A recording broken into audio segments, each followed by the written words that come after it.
जय श्री कृष्णा। राधे राधे। आज हम सुनेंगे दशा माता की दूसरी कहानी। बोलिए दशा माता की जय हो। किसी गांव में एक बुढ़िया माई रहती थी। बुढ़िया माई का एक बेटा था, बहू थी। बुढ़िया माई का बेटा तो परदेश गया हुआ था। घर पर केवल सास बहू रहती थी। एक दिन सास ने बहू से गांव में से आग लाकर भोजन पकाने को कहा। बहू गांव में आग लेने गई, पर किसी ने भी उसे आग नहीं दी। सभी लोग कहने लगे कि आज हमारे यहाँ दशा माता की पूजा है और जब तक पूजा नहीं हो जाएगी तब तक आग नहीं मिलेगी। बेचारी बहू खाली हाथ घर आ गई। उसने आकर सास को बताया कि गांव भर में आज दशा माता की पूजा है, इसीलिए किसी के घर से भी आग नहीं मिली। शाम हुई तो सास आग लेने गांव में गई। तब वहां की औरतों ने उसे आराम से बिठाया और बोला कि सुबह तुम्हारी बहू आई थी आग लेने के लिए, परंतु हमारे यहाँ तब तक पूजा नहीं हुई थी, इसीलिए हम आग नहीं दे सके। सास आग लेकर अपने घर पहुंची ही थी कि एक आदमी बछड़ा लिए आया। उसके पीछे पीछे एक गाय थी। तो स्त्री ने पूछा कि गाय का पहला बछड़ा है क्या? तो उसने कहा हाँ। तो उसने पूछा कि ये बछड़ा है या बछिया है? तो उस आदमी ने जवाब दिया कि ये बछड़ा है। तब सास ने घर जाकर बहू से कहा कि आओ हम दोनों भी दशा माता का डोरा लें और व्रत करें। अब दोनों सास बहू ने डोरा ले लिया। सवेरे से व्रत आरंभ किया। 9 व्रत पूरे हो जाने पर 10वें दिन डोरे की पूजा की। सास बहू दोनों ने मिलकर गोल गोल 10-10 कुल 20 फेरे बनाए। 21वां बड़ा फेरा गाय को दिया।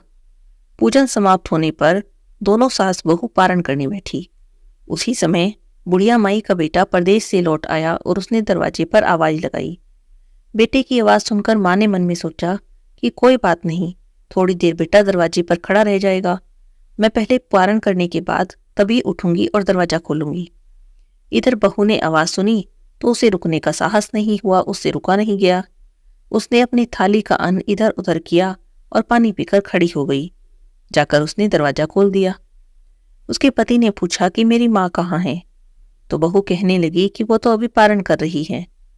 तब वह बोला कि मैं तुम्हारे हाथ से जल नहीं पीऊंगा, क्योंकि मैं 12 बरस के बाद घर आया हूं। इतने दिनों में ना जाने तुम कैसे रही होंगी।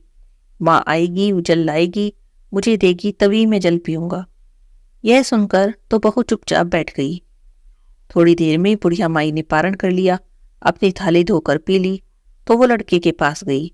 लड़के ने माँ के पैर छुए तो माँ ने उसे आशीर्वाद दिया और उसके घर के अंदर ले आई। माँ ने थाली परोसी और उसके आगे रख दी। अब वो भोजन करने लगा। उसने हाथ में पहला ही ग्रास उठाया था कि फेरों के वे टुकड़े जो बहू ने अपनी थाली पे इधर उधर कर दिए थे बेटे के सामने आने लगे। तब बेटे ने माँ से पूछा, माँ ये सब क्या हो रहा है? तब माँ कहने लगी, बेटा मुझे नहीं पता, बहू से ही पूछ ले।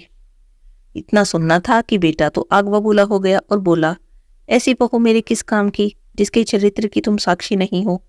मैं इसे घर में नहीं रख सकता, इसे अभी घर से निकाल दो। यदि ये घर में रहेगी तो मैं नहीं रहूंगा। माँ ने बेटे को व्रत पारण का सब हाल बताया और सब तरह से समझाने लगी, पर वो तो कुछ मानने को तैयार ही नहीं था। बस बार बार यही कहता रहा कि इसे घर से निकालो, नहीं तो मैं जा रहा हूं। माँ ने सोचा कोई बात नहीं, थोड़ी देर बहू को घर से बाहर खड़ा कर देती हूँ। जब इसका गुस्सा ठंडा हो जाएगा तब अंदर बुला लूंगी। तो बुढ़िया माई ने अपनी बहू से कहा कि जाकर घर के बाहर पेड़ के नीचे थोड़ी देर के लिए खड़ी हो जाओ। अब बहू ने सास की बात मानी और पेड़ के नीचे खड़ी हो गई। थोड़ी देर में पेड़ कहने लगा कि मेरे नीचे मत खड़ी हो, मुझसे हटकर खड़ी हो जा। मैं दशा माता के विरोधी को छाया नहीं दे सकता। बस वो वहां से हट गई। थोड़ी दूर आके चली तो एक घड़ा बनाने वाला था, उसके पास जाकर खड़ी हो गई। वो भी बोला कि मुझसे हटकर खड़ी हो जा, मुझ पर इतना भार घड़ों का नहीं है जितना तेरा है। बस इतना सुनकर वो वहां से भी हट गई। कूड़े के ढेर पर जाकर खड़ी हो गई। कूड़े का ढेर भी कहने लगा कि यहाँ से हट, मुझ पर इतना भार कूड़े का नहीं जितना तेरा है। यहाँ से हट और कहीं और जाकर खड़ी हो। बस उसे कहीं किसी ने खड़ा नहीं होने दिया। ऐसा देखकर वो मन में बहुत दुखी हुई और घूमती घूमती जंगल में चली गई। जंगल में भूखी प्यासी घूम रही थी तो एक सूखे कुएं में गिर पड़ी। उसमें गिरी पर उसे चोट नहीं लगी और वे वहां बैठ गई। थोड़ी देर में राजा नल वहां शिकार खेलते खेलते पहुंच गए। उनके साथी बिछुड़ गए थे, उन्हें बहुत प्यास लगी थी। प्यास के कारण कुआं देखा तो वहीं पर आ गए। राजा नल के भाई ने कुएं में पानी के लिए लोटा डाला तो उस बहू ने वो लोटा पकड़ लिया। तो भाई ने नल से कहा कि भाई, कुएं में किसी ने लोटा पकड़ लिया है। अब राजा नल कुएं में आकर कहने लगे कि यदि तुम पुरुष हो तो मेरे धर्म के भाई हो, स्त्री हो तो मेरे धर्म की बहन हो, तुम जो भी हो मुझे बताओ, मैं तुम्हें बाहर निकाल दूंगा। तब बहू ने आवाज लगाई और राजा ने उसे बाहर निकाल दिया। हाथी पर बैठाकर राजधानी ले आए। महाराज को शिकार से लौटकर महलों की ओर आता देखा तो सबने महारानी को जाकर सूचना दी। सेवकों ने कहा कि महाराज एक स्त्री को हाथी पर बैठाकर ला रहे हैं। ऐसा लगता है कि महाराज एक नई रानी ला रहे हैं। ये सब सुना तो रानी बहुत दुखी हुई। थोड़ी देर में महाराज भी आ गए। रानी ने तो हाथ जोड़ लिए और कहने लगी, महाराज, ऐसी क्या गलती हो गई थी जो मेरे जीते जी आपने दूसरा विवाह कर लिया।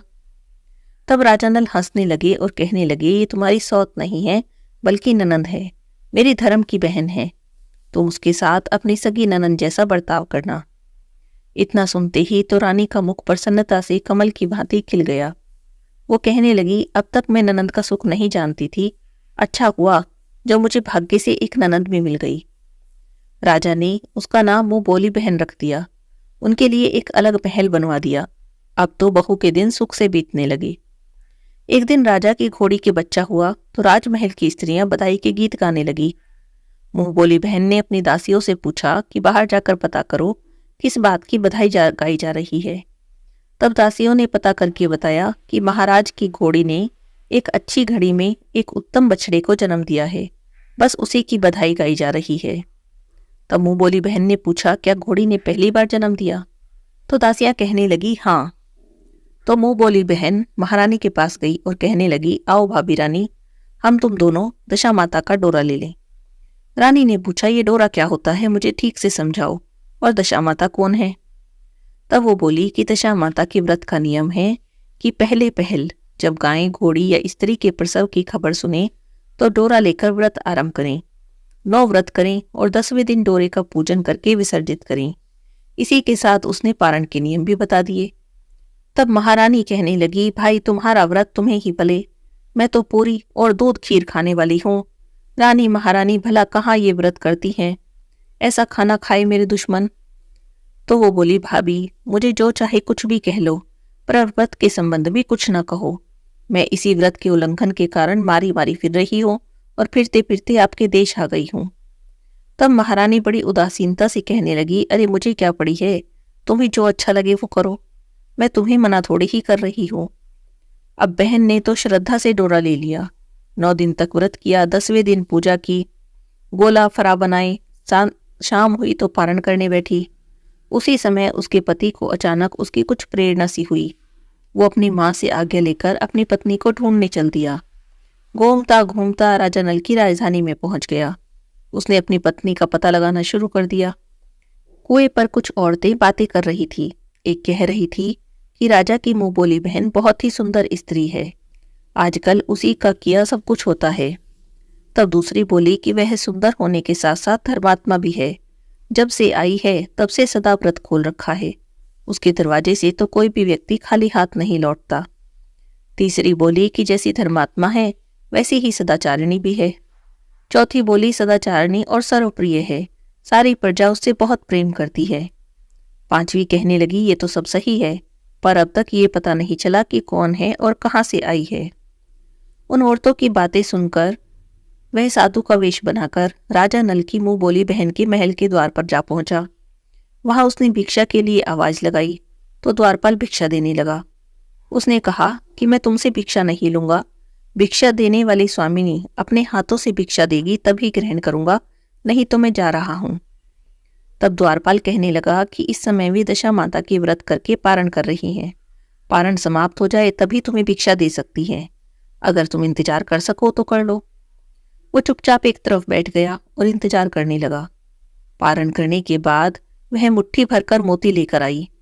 सामने अपने पति को देखकर वह मुस्कुराती हुई लौट गई। दोनों ने एक दूसरे को पहचान लिया था। रानी ने मुंह बोली ननंद को मुस्कुराते देखा तो कहने लगी, जब से तुम आई हो मैंने तुम्हें मुस्कुराते नहीं देखा, आज इस साधु को देखकर हंसने का क्या कारण है? तब उसने कहा कि ये साधु हमारे घर का है। रानी ने पूछा, तब वह ऐसे क्यों आया? तो वह कहने लगी कि मेरा पता लगाने आया है। अब रानी ने जाकर राजा नल से कहा कि तुम्हारी मुंह बोली बहन के घर के लोग आए हैं। राजा ने कहा कि उनसे कह दो अभी यहाँ से जाएं और वहां से हमारी हैसियत से आएं, तभी मैं बहन की विदाई करूंगा। राजा नल की मुंह बोली बहन का पति अपने घर जाता है, अपनी माँ से कहता है कि तुम्हारी बहू राजा नल के यहाँ उसकी बहन बनकर रह रही है, रोज सदा व्रत करती है, नियम धर्म से दिन बिताती है। तब उसकी माँ ने कहा, जाओ और बहू को ले आओ। वो डोली, पीनस, बाजे गाजे, कहार सब लेकर चला, सज धज कर राजा नल की राजधानी में पहुंच गया। वहां गया तो राजा ने उसका खूब आदर सत्कार किया, कुछ दिन मेहमानी में रखा और विधि से बहन की विदाई कर दी। जब वह चलने लगी तो महल भी उसके पीछे पीछे चलने लगा। तो रानी बोली, ननंद जी तुम चली तो हमारा महल भी ले चली, जरा पीछे मुड़कर तो देखो। जो है उसने पीछे मुड़कर देखा तो राजा का तो सारा वैभव अचानक से कहीं गायब सा हो गया। राजा की मुंह बोली बहन तो अपने पति के घर चली गई और आनंद से रहने लगी, पर राजा नल और रानी का ये हाल हो गया कि दोनों कमली कथरी ओढ़े फिरने लगे, उनके भोजनालय में पत्ते खड़खड़ाने लगे। अब राजा नल ने रानी से कहा कि हमें यहाँ से कहीं दूसरी जगह चले जाना चाहिए। रानी ने राजा की बात मान ली। चलते चलते एक गांव में पहुंचे। वहां बेरी का पेड़ था, उस पर बेर लगे थे। राजा रानी दोनों भूखे थे। उन्होंने बेर उठाए तो बेर लोहे के हो गए। राजा रानी जिस वस्तु को भी हाथ लगाते वो कंकड़ पत्थर हो जाती। इतने पर भी राजा रानी आगे बढ़ते रहे। रास्ते में एक व्यापारी मिला। व्यापारी ने राजा रानी को पहचान लिया था। उसने उन्हें खाने के लिए सेर भर आटा दे दिया। आटा लेकर नदी किनारे गए और वहां जाकर रानी भोजन बनाने लगी। राजा नल स्नान करने चले गए। उस नदी में मछुआरे मछलियां पकड़ रहे थे। मछुआरों ने राजा को भी 4 मछली दे दी। रानी ने मछलियां भूनकर रोटी बना ली। राजा नल भोजन करने बैठे तो रोटी तो ईंट में बदल गई और मछलियां उछलकर नदी में चली गई। वहां से आगे चले तो राजा रानी अपनी मुंह बोली बहन के घर गई। बहन को पता चला कि भाई भाभी आई हैं तो उसने सेवकों से पूछा कि किस हाल में आए हैं। सेवक कहने लगे कि बड़े बुरे हाल हैं, भिखारियों के जैसे हाल हो रहे हैं। ये सुनकर तो उसे बड़ी शर्म आई। उसने राजा रानी को एक कुम्हार के घर में ठहरा दिया। शाम को थाल सजाकर भाभी से मिलने कुम्हार के घर गई। भाभी के सामने थाल रखा तो भाभी कहने लगी कि इस थाल में जो कुछ भी है कुम्हार के चक्के के नीचे रख दो, मैं बाद में उठा लूंगी। ननंद थाल का सामान चक्के के नीचे रखकर चली गई। थोड़ी देर में राजा आए तो रानी से पूछा कि मेरी बहन आई थी, क्या लाई थी? रानी कहने लगी, आई तो थी, पर जो भी लाई है मैंने चक्के के नीचे रखवाया है। राजा ने उठाकर देखा तो वहां तो कंकड़ पत्थर थे और कुछ भी नहीं था। राजा को समझते देर नहीं लगी, ये सब हमारी बुरी दशा के कारण हो रहा है। भला मेरी बहन मेरे लिए कंकड़ पत्थर क्यों लाएगी? राजा रानी वहां से आगे चले। राजा के मित्र के घर आ गए। मित्र को लोगों से पता चला तो उसने पूछा कैसे आए हैं? तो लोग कहने लगे भिखारियों के हाल में हैं। मित्र बड़ा दुखी हुआ, कहने लगा कोई बात नहीं, जैसे आए वैसे अच्छे, आखिर मेरे मित्र हैं, उन्हें मेरे महल में ले आओ। तब उसने उन दोनों का स्वागत किया, उन्हें खूब स्वादिष्ट भोजन कराया। एक कमरे में उनके लिए पलंग बिछवा दिए। उस कमरे में एक खूंटी पर एक 9 लखा हार टंगा था। आधी रात हुई तो राजा तो सो गए पर रानी जाग रही थी। रानी ने देखा कि हार वाली खूंटी के पास एक मोर का चित्र है और मोर धीरे धीरे हार को निगल रहा है। रानी ने राजा को जगाकर दिखाया। राजा ने सोचा चुपचाप यहाँ से निकलना चाहिए, नहीं तो चोरी का कलंक लगेगा। मित्र को क्या मुख दिखाएंगे? बेचारे राजा रानी उठकर रात में ही जंगल की तरफ चले। चलते चलते एक दूसरे राजा की राजधानी में पहुंच गए। वहां अतिथियों को और भिक्षुकों को सदाव्रत दिया जाता था। वे दोनों भी सदाव्रत लेने गए, पर जब तक वे पहुंचे सदाव्रत बंद हो चुका था। तब वहां के अधिकारी कहने लगे कि ना जाने कितने अभागे लोग हैं, इन्हें देने को तो कुछ भी नहीं बचा, फिर भी चलो इन्हें एक मुट्ठी चने दे दो। इस प्रकार अनादर और कड़वी बातों सहित दान लेना राजा रानी ने अस्वीकार कर दिया। वे दानाध्यक्ष की निंदा करते हुए कहने लगे, अगर इतनी ही कंजूसी है तो सदाव्रत देने का नाम ही क्यों करते हो? अब दानाध्यक्ष बोला, ये तो बड़ा घमंडी भिक्षुक लगता है, भीख भी मांग रहा है और गाली भी दे रहा है। इसे हवालात में डाल दो। इस तरह दोनों को एक कोठड़ी में बंद कर दिया। एक एक मुट्ठी चने दोनों को खाने को मिलने लगे। जिस कोठड़ी में राजा रानी को बंद किया गया था उसके पास आम रास्ता था। एक जमादारनी राजा की घुड़साल की साफ सफाई करती और उसी रास्ते से निकल जाया करती। एक दिन वो बहुत देर से निकली तो रानी पूछने लगी कि आज तुम्हें इतनी देर कैसे हो गई। तब वो बोली कि राजा की घोड़ी ने बछड़ा दिया है, उसी की टहल करने में देर हो गई। तब रानी ने पूछा कि क्या पहला बछड़ा है? तो वो बोली हाँ, पहली बार है। यह सुनकर रानी ने राजा से कहा, एक बार मैंने तुम्हारी मुंह बोली बहन के डोरे का अनादर किया था, बस उसी से हमारी दशा बदल गई। आज मैं दशा माता का डोरा लेना चाहती हूँ। राजा ने कहा ठीक है, पर पूजा की सामग्री कहाँ से आएगी? नियम धर्म का पालन कैसे होगा? तब रानी ने उत्तर दिया कि दशा माता ही सब कुछ करेंगी, मैं तो उन्हीं का नाम लेकर डोरा ले लेती हूँ, जो होगा आगे देखेंगे। रानी ने 9 तार तो राजा की पगड़ी से लिए और 1 तार अपनी आंचल से लिया, डोरा बना लिया और उसी समय से व्रत करने लगी। थोड़ी ही देर में वहां का राजा अपनी घोड़ी को देखने के लिए उसी रास्ते से निकला। राजा ने नल दंपत्ति को देखा, कोठड़ी में बंद देखकर पूछने लगा कि ये दोनों कौन हैं, इन्होंने क्या अपराध किया है? तब पहरेदार कहने लगे कि भिक्षार्थी हैं, आपको आशीर्वाद देने की बजाय गालियां दे रहे थे और इसी कारण इन्हें कैद में डाल दिया। राजा कहने लगा इनका कोई अपराध नहीं, इन्हें मनोवांछित भिक्षा नहीं मिली होगी, इसीलिए गालियां दे रहे होंगे। तुम्हें इन्हें संतुष्ट करना चाहिए था, ना कि कैद में डालना चाहिए था। इन्हें अभी रिहा कर दो। राजा की आज्ञा से उसी समय दोनों को कोठड़ी से बाहर निकाल दिया। राजा उनके पांव में पदम और माथे पर चंद्रमा देखकर पहचान गया कि ये तो राजा नल और रानी दमयंती हैं। उसने दोनों से हाथ जोड़कर क्षमा मांगी, हाथी पर बैठाकर महल में ले गया। कुछ दिन तक राजा के यहाँ रहकर दोनों खूब आराम से रहे, फिर अपनी राजधानी की तरफ चलने लगे। रास्ते में पहले अपने मित्र के यहाँ गए। मित्र ने राजा नल के आने की खबर सुनी तो पूछा कि कैसे आए हैं। लोग कहने लगे कि बड़े राजसी ठाट बाट हैं, हाथी घोड़े पालकी पीनास फौज लेकर आ रहे हैं। मित्र ने कहा अच्छी बात है, आने दो, मेरे लिए तो तब भी वैसे ही थे, अब भी वैसे ही हैं, मेरे तो मित्र हैं। राजा रानी मित्र के महल में गए। मित्र ने खूब आदर सत्कार किया, उसी स्थान पर ठहराया जहां पहले ठहराया था। आधी रात हुई तो राजा तो सो गए, रानी पैर दबा रही थी। रानी ने देखा कि मोर का चित्र जो पहले हार को निगल गया था अब उगल रहा है। रानी ने राजा को जगाया और दिखाया। अब राजा नल ने अपने मित्र को बुला लिया और सब दिखाया। मित्र बोला कि मैंने तो तुम्हें तब भी चोर नहीं समझा था, ना अब समझता हूँ। ये सब तुम्हारी बुरी दशा का फल है, अब आप निश्चिंत रहो, मेरे मन में कोई दोष नहीं। मित्र के यहाँ से आगे चले तो वो बोली बहन के यहाँ गई। उसने सुना कि राजा भैया आए हैं तो लोगों से पूछा कि कैसे आए हैं। लोग कहने लगे जैसे एक राजा को आना चाहिए बिल्कुल उसी तरह से आए हैं। तब वह कहने लगी कि उन्हें मेरे महल में ही ले आओ। लोग राजा नल से कहने लगे कि आपको महल में बुलाया है। तब रानी बोली कि नहीं, आप अपनी बहन के घर जाओ, मैं तो उसी कुम्हार के घर रहूंगी जहां पहले रही थी। राजा बोले कि इतने दिनों तक हमने दुख उठाए हैं, तुम फिर भी ऐसी बातें कर रही हो, अच्छा बात नहीं है। पर रानी नहीं मानी, वो तो कुम्हार के घर ही रुक गई।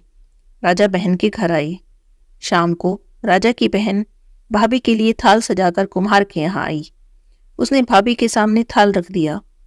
भाभी सोने चांदी के गहने उतार उतार कर रखने लगी और कहने लगी, खाओ रे मेरे सोने चांदी के गहने, खाओ रे, हम तो भूखे नंगे हैं, हम क्या खाएंगे। ये सुनकर ननन बोली कि उल्हाना किसे दे रही हो, मुझसे तो उस समय भी जो हो सका मैं लाई थी और वही सब अब लाई हूँ। विश्वास ना हो तो चक्की के नीचे अभी भी देख लो। उसने चक्की के नीचे देखा तो वहां पर माणिक मोती का ढेर लगा था। रानी तो देखकर सन्न रह गई। वह बोली, ननंद जी तुम्हारा कोई दोष नहीं, ये तो हमारी बुरी दशा का परिणाम था। उसने ननंद का लाया सब सामान और उसमें से अपनी तरफ से भी कुछ और सामान मिलाया और ननंद को वापस कर दिया। पर वो ननंद को पूजा का न्योता देना भूल गई। वहां से चलकर राजा सूरा गाय के पास आए। गाय ने सेना सहित राजा को पेट भर दूध पिलाया। वहां से आके चले तो नदी के किनारे आए, वहां पड़ाव डाल लिया, भोजन बनवाया। जब राजा भोजन करने बैठे तो नदी में से उछलकर गिरी हुई भुनी भुनाई मछलियां अपने आप आकर थाली में गिरने लगी। रोटियां जो ईंट बन गई थी वे फिर से रोटियां बन गई। राजा ने पूछा, ये सब क्या हो रहा है, कुछ समझ नहीं आया। तब रानी कहने लगी कि ये रोटियां और मछलियां वे ही हैं जो उस दिन हमें नसीब नहीं हुई। यदि मैं उस समय आपसे कहती कि तली हुई मछलियां जल में उछल गई तो आप सच नहीं मानते। इस कारण मैंने बहाना बना दिया कि मुझे भूख लगी है और मैंने सारा खाना खा लिया। अब राजा रानी अपनी राजधानी की तरफ आगे बढ़े।